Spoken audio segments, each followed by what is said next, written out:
മാതൃഭൂമി ലെസണിലെ ഇനി ഒരു 7 one word questions ഉണ്ട്. അതിൻ്റെ അകത്ത് ഫസ്റ്റ് ക്വസ്റ്റ്യൻ, ധർത്തി കാ പരിധാൻ ക്യാ ഹേ? ഭൂമിയുടെ വസ്ത്രം എന്താകുന്നു? ആൻസർ നീലാംബർ, നീല വസ്ത്രമാകുന്നു.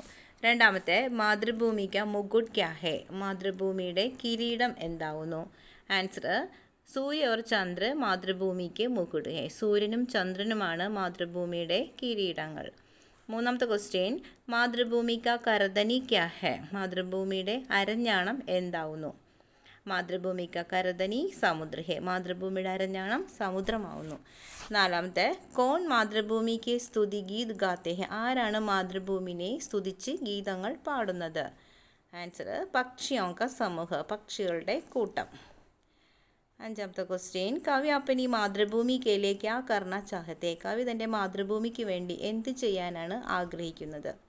കവി അപ്പനി മാതൃഭൂമി കേലിയെ ആത്മസമർപ്പൺ കർണ ചാഹത്തെ ഹെ. കവി തൻ്റെ മാതൃഭൂമിക്ക് വേണ്ടി ആത്മാർപ്പണം ചെയ്യാനാണ് ആഗ്രഹിക്കുന്നത്.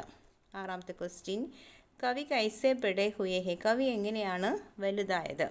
Answer is Dharti Ki ധൂലി may ലോട്ട് ലോട്ട് കർ ബഡേ ഹുയേ ഹെ. ഈ ഭൂമിയുടെ പൊടിയിൽ ഉരുണ്ടുരുണ്ടാണ് അദ്ദേഹം വലുതായത്.